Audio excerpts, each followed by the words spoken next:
Excellent. Well, welcome to another great week of Account-Based Fridays. And we've got another superb guest. Meg, do you want to take it away here and introduce Megan?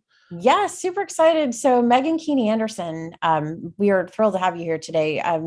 Meghan is CMO at the Wanderlust Group, which you're going to hear a little more about because it's a super interesting company doing some really neat work. And I'm excited for her to share her perspectives on sort of reimagining the way we think about work and the way we go about it even, which is pretty exciting to me.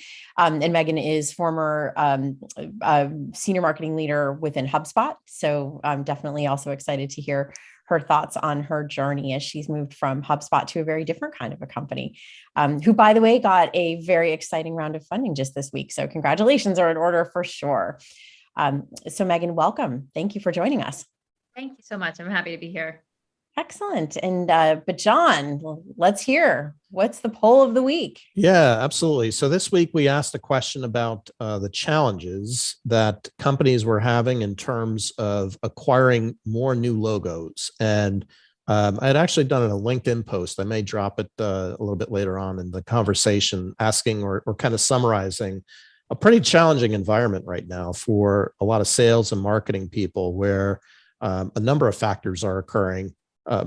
Primarily driven because of the pandemic. We're now in our third year here, but we didn't have a ton of votes on this. I think LinkedIn changed their algorithm recently. I'm noticing other people are starting to notice that as well. So not quite statistically significant, but interesting that a lot of people are seeing buying committees sizes that are going up. That's consistent with all the research that we see as well that's out there. And that really was the largest vote here. I don't know, Megan or Meg, did you have any reactions to this poll?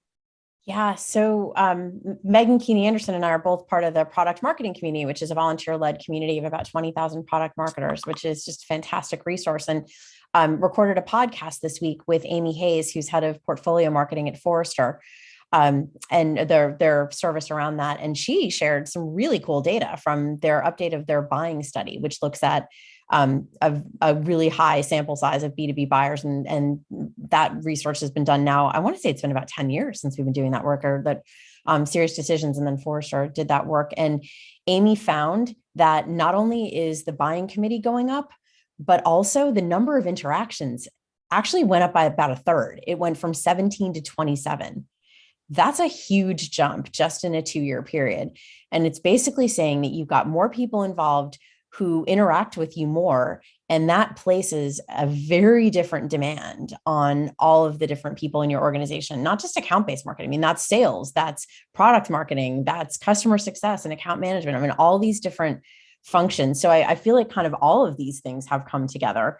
But I think it manifests itself in people answering about the buying committee, because it also says we've set our systems up still in many cases thinking about a single person being a lead, and a lead, one person being attached to an opportunity, when clearly multi-threading is the only key to success here. And not to mention multi-threading with multiple interactions. So not surprised. I think there's a few things happening that we need to think differently about.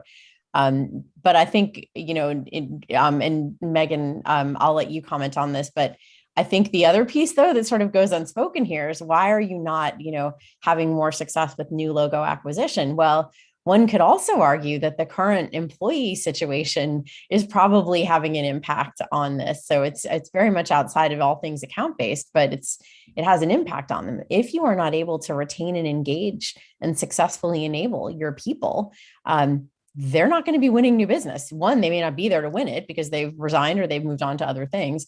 Or they're not that engaged when they're there because of a variety of factors that we're all experiencing. So Meghan, super excited to have you here today. I'm happy to have you comment on the marketing question, but also I love that the Wanderlust Group and you as a leader are thinking differently about what work needs to mean and how it needs to be done, and really, starting with that headline about the 4-day work week. But let's maybe start. What are some of the reasons why your company went to a dramatic change, a 4-day work week? What were some of the impetus behind the why there? Yeah. So, I mean, I think a lot has changed about the way work works over the last couple of years. I think that's the understatement of the century. And most companies are going through some sort of reimagining of how they operate, whether it's deciding to stay remote or making other changes to the way that they, recruit and retain talent. For us, we were no different. So the 4-day work week came out of the pandemic. The CEO, Mike Melillo, looked around at the team, which was about 40 people at the time, and they were stretched. They were working 5 days a week. They were also, many of them were homeschooling their kids because schools were closed. This was back in May of 2020 was when they first introduced the idea. And the team was just, at a breaking point, and he saw it. And so he thought, you know what? I like this team. I want this team to stay with us. I want us to get through this. I will totally take a hit to productivity for a little bit of time in order to give them some sanity back into their lives. And so he said, we'll drop to a 4-day work week, no changes to pay or benefits or anything like that. We're just going to kill a day and give you a little bit of time while you're juggling so much. And we'll figure out what happens to goals based on that. That was the assumption going in. What happened was actually really surprising.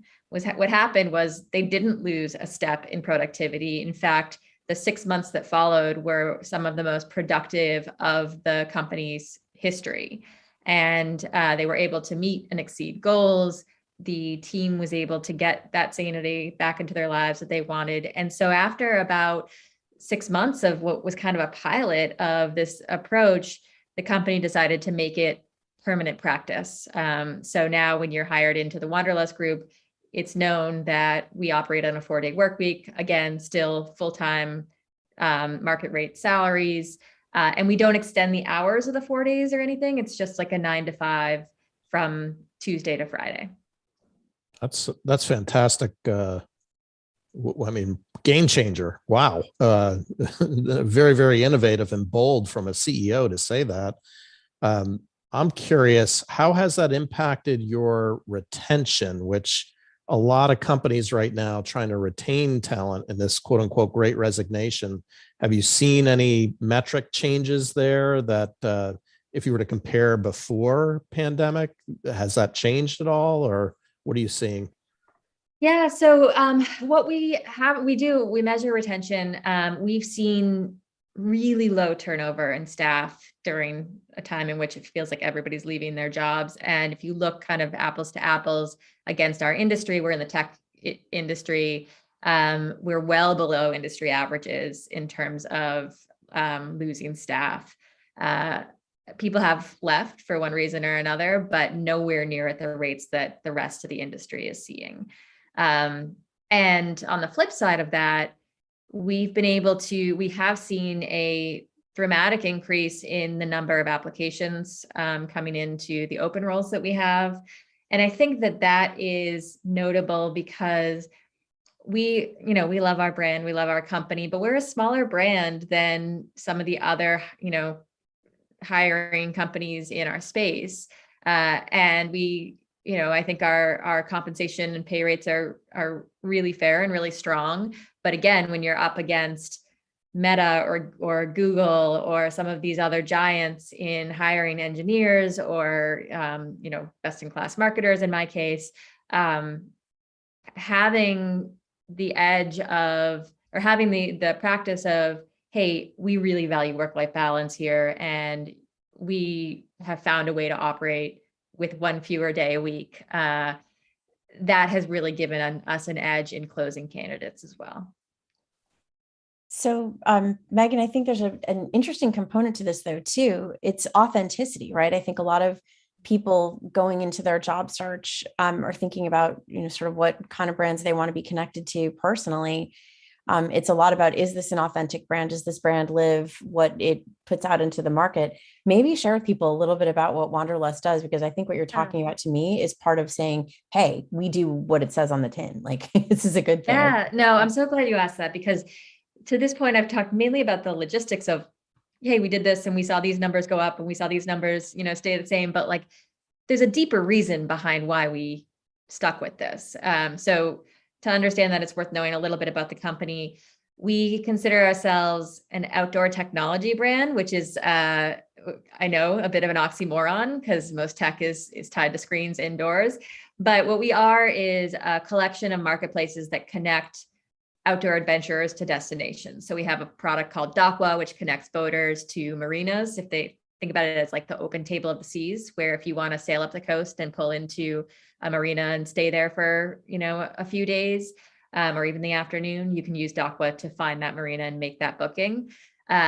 We have a forthcoming product that we're working on called Campouts, which will do a similar thing for campers and campgrounds, really trying to get people outdoors. And that's really a lot of our mission. Every piece of technology that we build is designed to make it easier, reduce the barriers for getting outside. And that's because beyond the fact that we love the outdoors and nature, there's a lot of benefits to spending time outside. Tons of studies now. There was a study out of University of Michigan that I can point you all to. There's a bunch of other research that's been done that directly ties time spent outside to improvements in mental health, decreases in cortisol and stress, improvements in physical health, even without exercise, just improvements in physical health, and frankly, a stronger commitment to the environment and the natural world around you. So there's all sorts of these great benefits of getting outside, but we have no time to do it. And so there's a really nice alignment between our beliefs as a company and what we're kind of working towards, and this idea of giving people time back in their lives to spend however they want, but hopefully get outside. So that has really made it stick. And I think the truth is it takes discipline to do this as a company. And so we tend to hire people who believe in that mission of getting people outdoors. And so that helps underscore the commitment.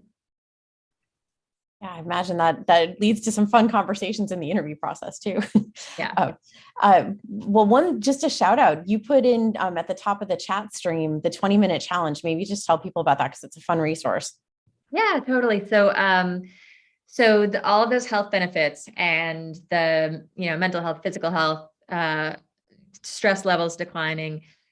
That the same study found that all you really need to do, like they see the most notable improvements in all those areas if you just spend 20 minutes outside a day, just 3 days a week, right? That's when you start to become different as a person, when you get all the benefits of repeated exposure to being out in nature. And so just for fun, we put forward a challenge to people to join us to blocking off 20 minutes 3 days a week, whatever 3 days that you want, to get outside, go for a walk, sit in the woods, walk your dog, but to do so without any devices.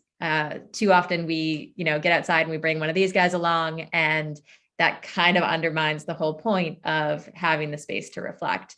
And so if you sign up for that, we will send you a calendar invite that you can move if you want. You can delete it when you no longer want it. It's not a big marketing or sales push behind this. It's literally just a hold on your calendar to remind you to get off screens for a little bit and get a little bit of space.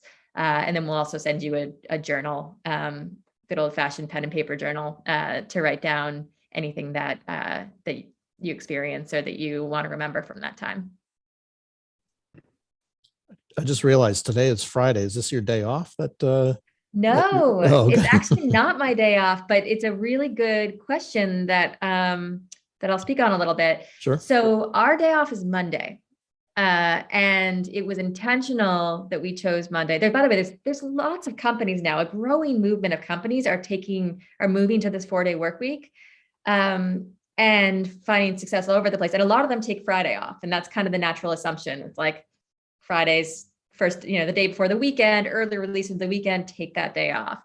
We chose Monday for 2 reasons. One, because we work with marinas and campgrounds, Fridays tend to actually be pretty busy for them. And so we didn't want to be off on a day that our customers were really busy. But the other reason, which is really my favorite, is sure, if you get Friday off, great, early release into the weekend, that's nice and fun. But I find Mondays really helpful as a springboard into the week, because after my, weekend with my family, I have Monday to myself where I can think and I can write and I can go for walks and organize my thoughts And then I find that on Tuesday, when I come into the week after having that buffer day, I come in really strong. I come in focused, and you need that to get all of the value out of a condensed week. So I'm really glad we chose Mondays. I think that it also, by the way, gets rid of all the scary Sunday feelings that you have when the weekend's ending. And to know that on Monday, I can send my daughter off to school. I can, my husband goes to work, and it's really just me and my dog. And, to be able to get that time and go in feeling refreshed, rather than having the early dismissal. I totally love that. I feel like this week started so well because of Monday, because of that holiday, and exactly what you're saying. Like it changed the game. But Lenise, I see you have your hand up. No, and I love that, Megan, because I think, so I'm a mom of three, and I think having So that your time, weekends are no walk in the park. I'm just saying, I think having that time to yourself is so important so that you can also regenerate or regenerate, and you can give back to your family, you can give back to work. I digress though. So my question for you was, Meg mentioned that you were at HubSpot prior. So just understanding what attracted you to the Wanderlust group. Yeah, so I was at HubSpot for just under 10 years, spent a decade of my life there, and loved it. It's an awesome company, would recommend it to anyone. They've really grown over the time that I was there. So I think when I started with HubSpot, there were about 300 employees, and when I left, there were about 6,000. I was on a big team when I left, and I was really eager to get back to a smaller, earlier stage company. I also wanted to try a different focus area and kind of edge of the industry. And so going from HubSpot, which sold, tells marketing, sales, and service software to businesses, to the Wanderlust group, which is a hybrid B2B and B2C company because it's a marketplace, and has this focus on the outdoors, was something that just was really appealing to me. So, we all make different choices at different points in our career. And I think 2020 was an inflection point for a lot of people, myself included. And that was important to me. I wanted to get to a smaller company and find a new story that I really wanted to tell. And Wanderlust had both of those for me. And frankly, I actually didn't even think about the 4-day work week when I took that role. First of all, I wasn't sure if it was a gimmick or not. And so I didn't put a lot of stake into it. But since being there, that 4-day work week and that time back and that time to think on my own has really made a big difference for me. It looks like you share that with Ray too. I don't know, Ray, if you feel comfortable talking about it publicly since we're recording, but what was your experience there with how does that compare to what Megan just shared, just out of curiosity? Yeah, so at our company, we, over the summer, someone had suggested it, right? Just a developer had suggested it, and the execs kind of talked about it, and they kind of decided on a Thursday, hey, we're going to give you Fridays off through Labor Day. It was over the summer. It was about 6 weeks as a pilot, just to see how productivity was and all that. And things didn't seem to skip a beat. I think one thing we did reflect on right after was a lot of people still ended up working on Friday, but they were a lot more productive in the sense of they could just be heads down and knowing that I shouldn't slack anyone, and you should assume that everyone's not there. And they kind of got heads down and got some work done. A lot of people did take the time off, it was the summer, right? So you're taking advantage of the good weather and all that. But then kind of after we did that reflection, we said, well, how about we just do no meeting Fridays? And we've been doing that since, and it's been great. Today's my no meeting Friday. I don't mind meeting with you guys, but and look, to be honest, meetings still happen because at some point you go well, everyone's booked up, but I know you're available. But there's no recurring meetings. There's no team stand-ups. There's no things like that are big inhibitors. And if someone tries to drop something on your calendar and you can decline it, and I don't, no one's gonna get super frustrated, but there's times when you need to get work done, and you do need to collaborate. And as a startup, we're all hustlers like that. So, but it does give you some guidelines and constraints. So I think it's helpful. I think that's a really good way to pilot something like this too, is to just for a period of time, do that. Pick a day where there's no meetings. The thing that I will underscore that you mentioned, which is awesome, Ray, is it's not just no meetings. It's no meetings and no Slack messages and no emails. It's true space. I think sometimes companies will call for a no meeting Friday, but everybody's still working and they're still communicating. So like our big thing is you can spend the day how you want. If you're passionate about a blog post you're writing and you want to write on Monday, that's your call to make. But the big thing is you cannot pull your colleagues into your work on that day. And because we all have this addiction to the notifications that pop up at us. And so I think it's got to be a day of truly like space and no communication. But I love that as a pilot for figuring out, can the company operate on that kind of a schedule? We also had to make a lot of changes to the way that we operated, right? So we had to go through and audit, which of the standing meetings do we really need to be standing? The challenge with standing meetings is like, you throw them on the calendar and those buggers are just there for the rest of your life, whether you have something to talk about or not. And so going through and like cleaning out standing meetings is a really important first step. Even if you're not doing 4-day work weeks, even if you're just trying to find more time back in your 5-day work week. We also have kind of a rule of if a meeting doesn't, it's the like no agenda, no attenda rule. If a meeting doesn't have like a clear purpose, deliverables, pre-sent agenda, it gets pulled. We hold a really high standard for when we actually meet. Now, to do that, as a growing company, you have to get really good at asynchronous communication. So our CEO sends out a weekly CEO letter on Tuesday mornings about what the focus is that week, what's going on. We are getting much better at recording videos and sending them to each other, at holding asynchronous discussions using the wiki or some of the other vehicles that we have. And I think that that's actually going to be necessary for companies regardless of what you do with a work week, because we're all going remote, which means we're hiring from all over the world, which means time zones are a nightmare. And if you don't want your people on the West Coast having to wake up at 6 a.m. for, a 9 a.m. Eastern time zone meeting, or you don't want to, exclude people from decision-making processes because you can't make the time zones work, we have to shake free from meetings as the primary mechanism by which we come to consensus and make decisions.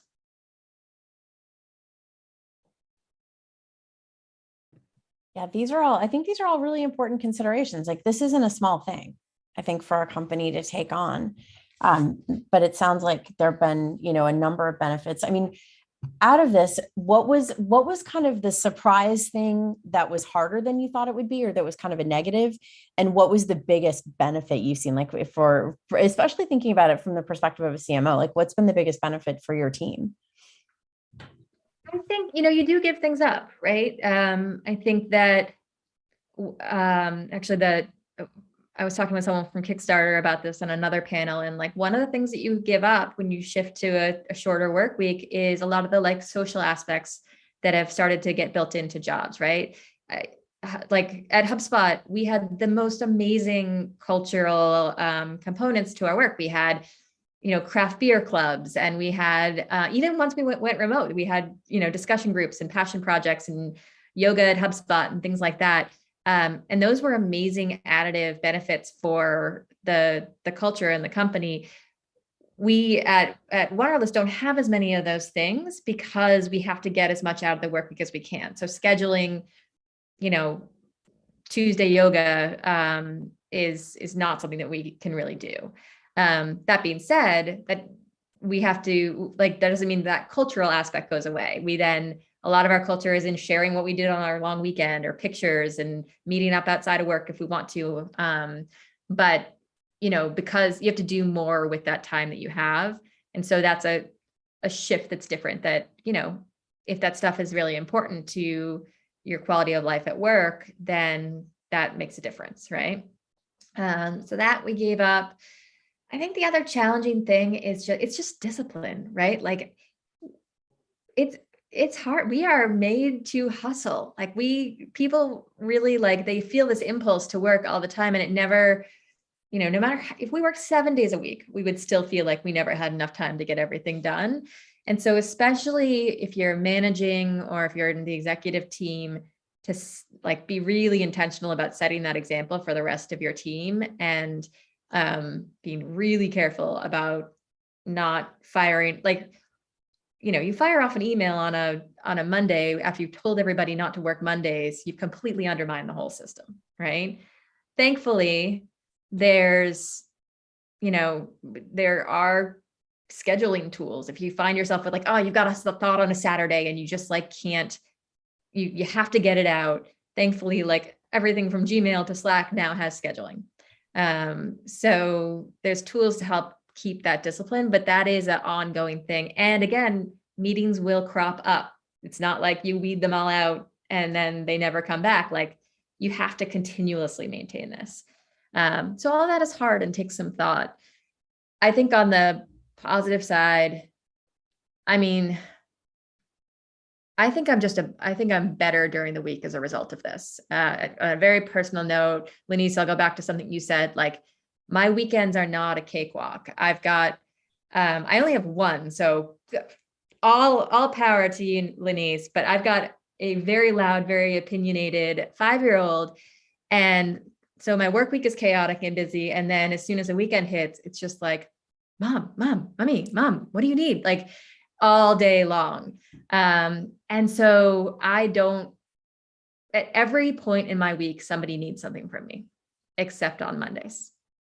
And so that has been a major difference for my own mental clarity and my ability to do creative projects. I love writing, I love reading. And so in addition to getting outside, having that day has made a difference in just the way that I operate as a professional. I had a question about something that came up at the beginning where, you had mentioned the new round of funding, which congratulations on that news. So your investors have bought into this philosophy. So it's not just the CEO and the company, but the investors have also bought into it, which that's a pretty big bet for investors to kind of shift their mindsets. Maybe kind of a related question or unrelated question. What are you seeing on the funding front right now? Like you had a pretty sizable raise here. I'm curious, what kind of trends are you seeing there? Sure. So, the good thing about, I'll speak to the 4-day work week thing really quickly, and I'll talk about trends. The good thing about investors and about boards of directors is that they really care about outcomes, and if you can just speak to your ability to and demonstrate your ability to meet outcomes, they actually, we found, at least in our experience, they don't care that much about how you get there. They just care that you got there. And I think that they do sort of see the appeal, like the ability to have a heightened capacity to recruit top talent who may want a different balance in their life. Like they see the benefits of it. And as long as we're delivering on the goals and exceeding the goals, that's our litmus test, right? So it was an easier conversation. I mean, I'll say this on behalf of my CEO, so hopefully he doesn't dispute me on this, but it seemingly was an easier conversation than one may think, because they're so outcomes focused. As far as the larger funding trends, we just raised a round because we felt like it was, the right time for us to accelerate a lot of what we're trying to do on the product side. There's been a major boom in boating and in camping over the last couple of years. And the numbers of first-time boat buyers and first-time RV buyers are through the roof. And I think a lot of it is because it's funny. It all goes back to this theme of God, we are spending so much time. We go from Zooming to Netflix streaming to doom scrolling on Twitter and Reddit. And there is a real rejection of that that's starting to happen now. And so we've seen numbers of people wanting to get outside really climb. We want to match that pace with the product development and the network that we're building. And so that's why we decided to pursue funding at this point. I also think that we're seeing every time I turn around, there's another funding round, and they've been very large. So we raised about 30 million, but I've also seen hundreds of millions being invested in funding rounds for other companies right now. And I think what is happening is, I can't really speak to the macroeconomic trends of like, predicting where the market is going or anything. But what I will say is we're in a time of immense change. And this is one of those times where you either decide you're going to invest and lean into the change, or you're going to get left behind. And so I think a lot of people and a lot of investors are looking at, hey, there's a ton that's happening in all sorts of industries right now. Let's make our bets about where we think the greatest growth and opportunity is going to happen. Yeah, that's fantastic. Well, and I know we've got a couple of folks who've said they need to head to their next meeting, even if it is no meeting Friday. And Ray, thanks for investing that time with us. But Meghan, thank you so much. This is like such great food for thought. And I think such a hopeful perspective too on where we may be going as, business leaders, and thinking about how work should fit into our life versus our life sort of kind of maybe a little bit fitting into our work sometimes, which is sort of how the last, couple of decades have felt. So this is an exciting change. And I'm really thankful for you for sharing your journey with us. And hopefully it's given us all some things to think about for the road ahead. Yeah, it was fun. It was great to meet you all. Thanks so much for coming. Thanks again, Meghan. And yes, next week we've got Jody Daniels, who's a privacy expert. And you've probably seen a lot of news in the state of California going after banner ads and Facebook and Google, as well as the cookie demise in 2023. Austria came out this past week saying that they wanted to pull out Google Analytics because of its invasiveness and begin to consider fining companies, although they haven't finalized that. So next week, Jody Daniels, who's a privacy expert, she'll have a point of view on data privacy. You don't want to miss that. So thank you again, Meghan, for coming